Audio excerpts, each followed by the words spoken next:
안녕하십니까? 함께 성장하는 응답, 응달쌤입니다. 이번 시간에는 2025년 한국형 심폐소생술 BLS 가이드라인에 근거하여 가슴 압박, 인공호흡, 자동심장 충격기 사용, 그리고 이물에 의한 기도폐쇄 처치까지 함께 알아가 보겠습니다. 시작 전 구독, 좋아요, 알림 설정은 제게 큰 힘이 됩니다. 감사합니다. 자, 눈앞에 사람이 쓰러졌습니다. 이 순간 가장 먼저 해야 할 것은 무엇일까요? 첫 번째, 현장 안전을 확인하십시오. 차도, 공사 현장, 전기가 흐르는 공간이라면 2차 사고 위험이 있습니다. 위험 요소를 제거하거나 안전한 곳으로 환자를 옮긴 후 처치를 시작합니다. 두 번째, 반응을 확인합니다. 환자의 어깨를 가볍게 두드리며 크고 또렷하게 외칩니다. 괜찮으세요? 2번 불러도 반응이 없다면 바로 다음 단계입니다.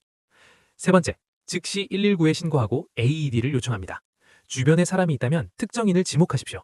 저기 빨간 옷 입으신 분, 지금 바로 119 전화해주세요. 막연한 요청은 책임이 분산되어 아무도 행동하지 않습니다. 또 여기 근처 AED 가져다 주세요 라고 구체적으로 요청하세요. 네 번째, 호흡을 평가합니다. 여기서 일반인 구조자와 의료 종사자의 기준이 달라집니다. 일반인 구조자는 맥박을 정확히 평가하기 어렵습니다.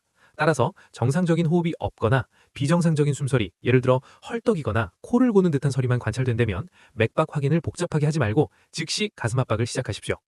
반면 의료 종사자는 10초 이내에 호흡과 맥박을 동시에 평가하여 신속하게 처치 여부를 결정해야 합니다. 맥박 확인은 목동맥을 손가락 2개로 촉지하는 방법을 기준으로 합니다. 가슴 압박은 심장을 대신해 뇌와 장기에 혈류를 공급하는 핵심 행위입니다. 손 위치부터 잡겠습니다. 가슴 한가운데 복장뼈 아래쪽 절반에 깍지 낀 2손을 올립니다. 팔꿈치를 완전히 펴고 어깨가 손목 바로 위에 오도록 수직으로 위치합니다. 체중을 싣는 방식으로 압박하면 팔이 덜 필요합니다. 무릎은 환자 옆에 꿇거나 서서 합니다. 첫째, 고품질 가슴 압박의 깊이는 약 5cm입니다. 둘째, 속도는 분당 100회, 120회입니다. 아기상어 리듬이 이 속도와 딱 맞습니다. 연습할 때 참고하시면 좋습니다. 셋째, 완전한 이완이 중요합니다. 한번 눌렀다면 다음 압박 전에 가슴이 완전히 제자리로 올라와야 합니다. 마지막으로 중단 최소화가 핵심입니다. 어떤 이유로도 가슴 압박 중단은 10초를 초과해서는 안 됩니다. 체력 저하를 막기 위해 2분마다 구조자를 교대하되 교대 시간도 최소화하십시오. 가슴 압박 30회를 완료했다면 인공호흡 2번을 시행합니다. 기도 확보부터 합니다. 일반인 구조자는 머리 기울임 턱 들어 올리기 기법을 사용합니다. 한 손으로 이마를 뒤로 밀고 다른 손의 2손가락으로 턱 끝뼈를 들어 올립니다. 이 자세가 되어야 기도가 열립니다. 경추 손상이 의심되는 환자, 교통사고나 높은 곳에서 떨어진 경우에는 의료 종사자는 턱 밀어 올리기를 적용합니다. 머리를 움직이지 않고 아래 턱만 앞으로 밀어 기도를 여는 방법입니다. 인공호흡 방법입니다. 코를 막고 입을 완전히 덮어 밀착시킨 뒤 1초에 걸쳐 천천히 불어넣습니다. 이때 가슴이 살짝 올라오는 게 눈으로 확인되어야 합니다. 절대 세게 불면 안 됩니다. 목표 1의 호흡량은 500에서 600ml입니다. 과하게 불어넣는 과환기는 흉곽 내 압력을 높여 심장으로 돌아오는 정맥혈 활유량을 줄입니다. 즉, 열심히 불수록 심폐소생술 효과가 떨어질 수 있습니다. 전문 기도 확보 후에는 방식이 달라집니다. 기관 내 삽입 등 전문 기도가 확보되었다면 가슴 압박을 멈추지 말고 6초마다 1회씩, 즉 분당 10회의 비율로 인공호흡을 시행합니다. 압박과 호흡이 비동기화됩니다. 인공호흡을 하기 어렵거나 꺼려진다면 가슴 압박 단독 소생술도 효과가 있습니다. 인공호흡 없이 가슴 압박만 지속해도 충분히 의미가 있으니 주저하지 말고 가슴 압박이라도 시작하시기 바랍니다. 자, 이제 AED, 자동심장 충격기가 도착했습니다. 겁내지 마십시오. 기기가 음성으로 모든 걸 알려줍니다. 1단계, 전원을 켭니다. 덮개를 열거나 버튼을 누르면 됩니다. 일부 기계는 뚜껑을 열면 자동으로 켜집니다. 2단계, 패드를 붙입니다.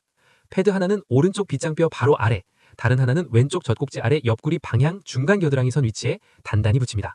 패드 자체에 그림이 그려져 있으니 그대로 따라 붙이면 됩니다. 피부가 젖어 있다면 빠르게 닦아내고 붙이십시오. 3단계, 분석 시 완전히 떨어집니다. 분석 중입니다. 환자에게서 손을 떼십시오. 이 음성이 나오면 본인을 포함한 주변 모든 사람이 환자에게서 손을 뗍니다.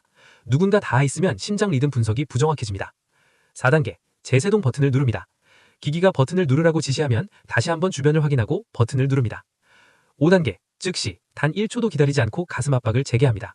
이게 가장 중요한 의학적 포인트입니다. 재세동 직후 또는 충격이 필요 없다고 판단된 직후에도 즉시 가슴 압박을 재개해야 합니다. 특수 상황을 살펴보겠습니다. 여성 환자의 경우 브라지어를 풀지 않고 가슴 조직을 피해 부착하며 소아의 경우 2에서 4줄 퍼 킬로그램의 에너지를 권고하나 소아용 패드가 없는 초응급 상황에서는 두 패드가 맞닿지 않게 전후, 앞뒤로 부착하여 성인용 AED를 그대로 적용하는 것이 생존을 위해 훨씬 더 중요합니다. 식사 중 갑자기 기침도 못하고 말도 못하고 양손으로 목을 잡는 사람을 보셨습니까? 이건 기도가 완전히 막힌 상태입니다. 즉각 행동하지 않으면 수분 안에 의식을 잃을 수 있습니다. 의식이 있는 성인 및 1세 이상 소아에게 적용합니다. 1단계 등 두드르기 5회. 환자 옆에서 몸을 앞으로 약간 굽이도록 유도한 뒤 두 어깨뼈 사이를 손바닥 뒤꿈치로 강하게 5번 칩니다. 가볍게 두드리는 게 아니라 힘있게 충격을 줘야 합니다. 효과가 없다면 2단계 복부 밀어내기 5회 하임리히법입니다. 환자 등 뒤에 서서 한 손은 주먹을 쥐고 엄지 방향으로 명치와 배꼽 사이에 짐을 댑니다. 다른 손으로 주먹 쥔 손을 감싸고 안쪽 윗방향으로 강하게 밀어 올립니다. 5번 반복합니다. 이물이 나올 때까지 등 두드리기 5회와 복부 밀어내기 5회를 번갈아 계속합니다. 임산부와 고도 비만 환자는 복부 대신 흉부 압박을 이용합니다. 처치 도중에 환자가 의식을 잃는다면 즉시 환자를 바닥에 눕히고 일반 심폐소생술로 전환합니다. 가슴 압박을 시작 전에 입안을 열어 이물이 보이면 제거하십시오. 보이지 않으면 손가락을 넣어 확인하는 맹목적 손가락 탐색은 하지 않습니다. 마지막으로 시중 흡인 장치에 대해 짚겠습니다. 2025 가이드라인은 이런 장치의 일상적 사용을 권고하지 않습니다. 치아 및 이소조 손상 위험, 그리고 장치를 조작하는 동안의 시간 지연이 오히려 생존율을 낮출 수 있습니다. 마지막으로 많은 분들이 망설이게 되는 이유, 바로 법적 책임에 대해 이야기하겠습니다. 응급유료에 관한 법률 제5조의 2 선한 사마리아인 조항에 따라 고의나 중대한 과실이 없는 한 선의로 응급처치를 시행한 일반인 구조자는 민사 및 형사 책임이 면제되거나 감경됩니다. 법이 여러분을 보호합니다. 두려워하지 마십시오. 1급 및 2급 응급구조사는 의사의 지시 없이도 기본소생술을 합법적으로 시행할 수 있는 권한이 주어집니다. 오늘 강의 핵심을 정리해보겠습니다. 하나, 현장 안전 확인. 반응 없으면 즉시 119 신고하고 AED 조처. 둘, 호흡 없다, 가슴 압박 즉시 시작. 맥박에 시간 낭비하지 말 것.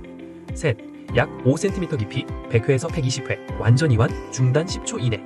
넷, AED 도착하면 바로 사용. 제세동 직후 단 1초도 멈추지 말고 즉시 가슴 압박 재개. 다섯, 기도 표세는 등 두드리기와 복부 밀어내기를 번갈아 할 것. 단 1세 미만의 영아에게는 복부 밀어내기 금지입니다. 기본소생술은 단순한 응급조치가 아닙니다. 이것은 가장 강력하고 과학적인 근거를 가진 생명구조 행위입니다. 오늘 이 지식이 언젠가 반드시 누군가의 생명을 구할 수 있습니다. 감사합니다.